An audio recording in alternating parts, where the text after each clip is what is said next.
안녕하세요, 수건도둑입니다. 오늘은 소렌토 가장 저렴하게 구매하면 얼마일지, 그렇게 구매한다면 어떤 옵션 구성을 기본으로 갖고 있을지 한번 간략히 알아볼 텐데요. 서론 없이 바로 시작을 해보자면, 일단 출고까지 약 4개월가량이 걸리는 이 2.5 가솔린 터보 2류는 할인 제외 세금 포함 약 3,213만원 정도가 나온다고 보시면 되고요. 만약에 디젤을 선택하신다면 출고 대기는 2개월 정도로 줄고 차값은 약 180만원가량 올라간 3,390만원, 거의 3,400을 보시면 되는데요. 이 정도 값이면 셀토스 풀옵션, 코나 하이브리드 깡통, 아반떼 하이브리드 풀옵션, 스포티지 중간 등급 그 정도의 값이라고 보시면 되고, 일반적인 판매량은 하이브리드, 디젤, 가솔린 이 순서대로 보시면 되고요. 아무래도 옛날부터 SUV 하면 좀 디젤 그런 이미지가 세서 그래도 일반 가솔린보단 디젤이 좀 더 잘 팔리는 그런 모습을 볼 수 있고요. 요즘의 디젤은 2개월로 정말 대기가 많이 줄었는데 중고차 값은 아직도 가격 방어를 정말 잘하는, 물론 이번 연도에 페이스리프트가 유력하긴 하지만 3천만원 초반대로 소렌토를 살 수 있는 마지막 기회, 여러분들도 아시겠지만 요즘 현대기아 차들이 페이스리프트나 풀체인지 이거에 맞춰서 차값을 못해도 몇백을 확 올려버려서 3,200의 소렌토를 살 수 있는 기회는 이번이 마지막이 아닐까 그렇게 생각이 들고요. 4륜구동은 여기에 약 240만원가량을 더하시면 되고, 6인승 모델을 선택한다면 약 80만원가량이 더해지고 7인승은 60만원가량 더해진다 그렇게 보시면 되고요. 바로 윗등급인 프레스티지는 약 310만원가량이 더해진 3,530만원, 윗등급 노블레스는 또 여기에 310만원가량을 더한, 최고등급 시그니처는 또 여기에 300만원가량을 더한 그 정도의 값이라고 보시면 되고요. 가장 기본 등급인 소렌토도 어느 정도 차급이 있기 때문에 옵션 구성은 그렇게 후지지 않다. 그렇기 때문에 기본 등급에서 내가 정말 필요한 그런 추가 옵션만 선택해서 구매해도 적어도 옵션이 없어서 못하겠어 이런 소리는 할 수 없다. 그렇게 보시면 될 것 같습니다. 이제 이 기본 등급 소렌토가 갖고 있는 옵션 구성을 간략히만 알아보죠. 첨단 운전자 보조에는 차량과 보행자를 인지하는 전방 충돌 방지 보조. 하지만 요즘 다른 차량들은 기본으로 차량과 보행자뿐만 아니라 자전거, 교차로 대항차까지도 기본으로 인지하던데, 아무래도 소렌토가 이제 출시한 지 좀 됐다 보니까 이런 구성은 약간 밀린다. 그리고 차로 이탈 방지 유지 보조. 운전자가 좀 집중을 못할 때 경고를 해주는 운전자 주의 경고. 빛을 인지해서 상향등을 알아서 켰다 껐다 해주는 하이빔 보조. 안전 사양에는 8개 에어백. 또한 기본으로 전 후방에 주차 센서, 에어백이 터질 정도의 사고 시 제동을 최대한 도와줘서 2차 사고를 방지해주는 다중 충돌 방지 자동 제동. 기본으로 18인치 휠 타이어가 들어가는데, 이제 이보다 큰 휠들보다 사이즈가 작기 때문에 차량의 전체적인 디자인은 약간 아쉽지만 보다 나은 승차감과 연비, 그리고 타이어 값도 저렴하다, 그런 현실적인 친구라고 보시면 되고요. 기본으로 LED 헤드램프와 주간주행 등, 만약 추가 옵션을 선택한다면 보다 먼 거리를 비춰주는 프로젝션 타입으로도 선택할 수 있다. 하지만 겉으로 봤을 땐 똑같이 하얀색이다.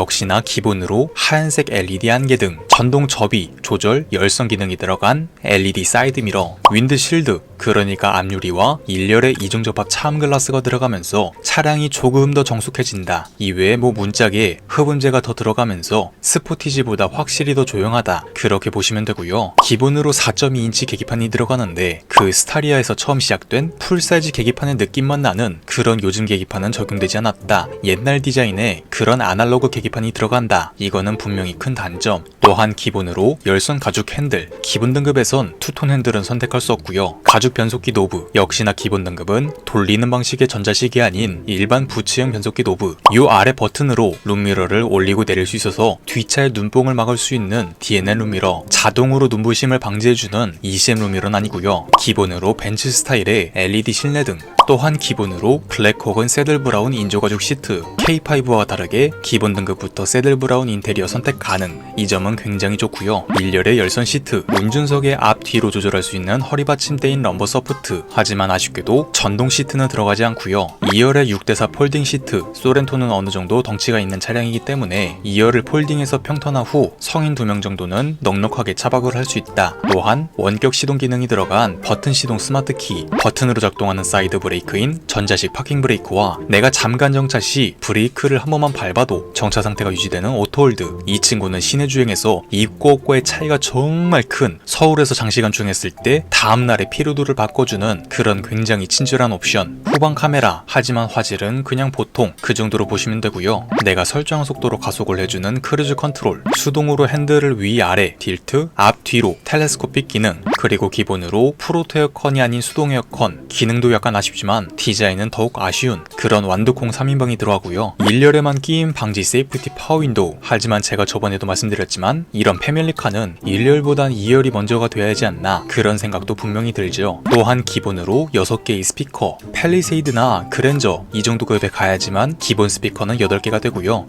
그 B급 차량들은 대부분 6개다. 그리고 마지막으로 8인치 디스플레이 오디오가 들어가는데 내 스마트폰을 연결하면 스마트폰이 있는 티맵, 카카오 내비 같은 걸 사용할 수 있으니까 정말 길찾기의 기능은 사용할 수 있다. 그렇게 보시면 될 것 같습니다. 총평해보자면 내가 기존에 정말 최신형 차량을 탔어, 옵션이 많은 차량을 탔어, 이게 아니라면 옵션이 없어서 불편할 건 거의 없는 이 정도 구성이면 B급 차량이 스포티지 기준으로 거의 중간 등급에서 옵션 한두 가지 넣은 정도, 그 정도 구성이고요. 정말 가성비로 구매할래 하시는 분들은 후방 카메라나 T맵을 사용할 수 있는 디스플레이도 있어, 전방 충돌 방지 보조도 기본이야, 헤드램프도 프로젝션은 아니지만 하얀색 LED가 들어가네, 그런 느낌으로 접근하시면 가성비는 굉장히 좋을 차량, 그렇게 보시면 될 것 같네요. 이제 이 친구에서 선택할 수 있는 추가 옵션을 바로 한번 알아보죠. 첫 번째는 90만원 상당의 드라이브 와이즈로 기존 차량과 보행자만 인지하던 전방 충돌 방지 보조가 아까 제가 설명드린 자전거와 내가 좌회전할 때 맞은편에서 오는 교차로 대응차까지 인지, 또한 스마트 크루즈가 들어가면서 앞 차량과 거리를 조절하면서 내가 설정한 속도로 주행을 해주는 그런 요즘 차를 구매하면서 없으면 절대 안 되는 고속주행이 잦다면 이건 선택이 아닌 필수인 그 정도로 보시면 되고요. 만약 후술할 내비게이션까지 함께 선택한다면 내비게이션 GPS 기반 스마트 크루즈가 들어가면서 고속도로의 곡선 구간, 카메라 단속 구간에서도 알아서 감소, 또한 주행 보조가 켜졌을 때 차로 중앙을 좀 더 잘 지키면서 달리게 해주는 고속도로 주행 보조, 또한 내 차량의 후측방에서 오는 차량을 경고 후 사고 위험 시 제어까지 도와주면서 사고를 방지해주는 후측방 충돌 방지 보조. 요즘에 나오는 다른 차량들은 후측방 충돌 방지 보조가 이렇게 주행 중에는 제어까지 도와주지 않고 경고까지만, 내가 출차할 때 오는 차량은 경고 후 제어까지, 이렇게 주행 중에는 그냥 경고로만 끝나는데 이 소렌토는 제어까지 도와준다는 큰 장점, 또한 내가 후진할 때 후방 좌우에서 오는 차량을 경고 후 마찬가지로 사고 위험 시 제동까지 도와주는 후방 교차 충돌 방지 보조, 내 차량에서 사람이 내리려 할 때 후측방에서 차량이 접근 시 경고 후 문까지 잠궈주는 안전하차 보조, 전자식 차일드락, 후석 승객을 두고 내리면 이렇게 문자 메시지로 알려주는 후석 승객 알림, 이렇게 들어가는데요. 90만원이랑 값치고 상당히 만족스러운 안전 편의 옵션이 들어간다. 특히 패밀리카다, 아이들이 오는 차량을 못 보고 막 튀어나가는 것을 방지해주는 이런 대단한 기능과 기본적인 안전 옵션, 또한 궁극의 편의성, 스마트 크루즈까지 들어가면서 90만원이란 값이 아깝지 않은, 만약에 선택 안 한다면 나중에 차량을 대피할 때 ACC 없는 차량이네요? 하고 감가를 크게 먹을 수도 있는 그런 옵션이라고 보시면 되고요. 이 옵션은 어떤 현대기아 차량을 사시든 웬만해선 꼭 선택해 주시는 것을 권장드리고 싶네요.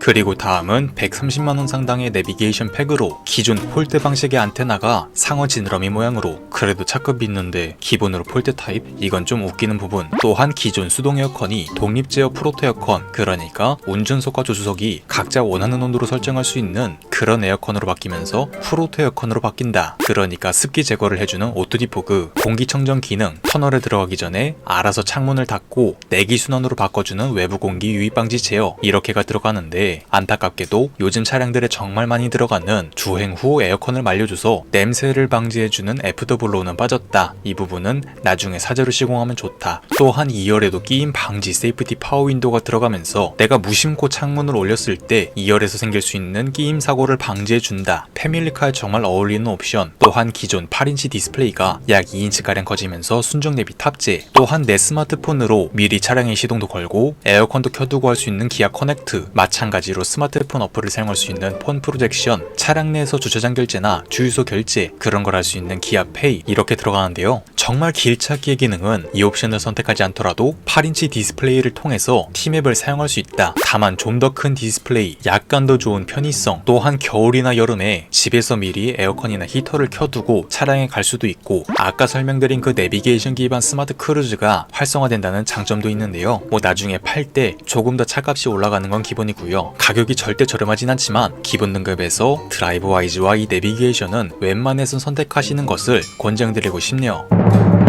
그리고 마지막은 125만원짜리 스타일로 휠이 두 사이즈가량 커진 20인치 휠로 뭐 운동 성능은 조금 더 좋아지겠지만 승차감과 연비가 약간 감소, 무엇보다 타이어 값이 따따블로 그렇게 효율은 좀 더 떨어지는 친구. 테일램프가 LED로 바뀌면서 훨씬 깔끔해진다. 또한 헤드램프가 기존 MFR 타입에서 프로젝션으로 바뀌면서 좀 더 먼 거리를 비춰준다. 또한 차량 전 후면부 방향 지시등이 이렇게 LED로 바뀌면서 역시나 디자인이 확실히 깔끔해진다. 마지막으로 차량 뚜껑에 이런 루프렉이 들어가면서 루프 캐리어나 루프 바스켓, 루프 박스 그런 것들을 실을 때 도움을 주는 친구다. 그렇게 보시면 되는데요. 이 친구는 디자인 옵션이기 때문에 그냥 100% 본인의 취향에 맞춰 선택하시면 될 것 같습니다.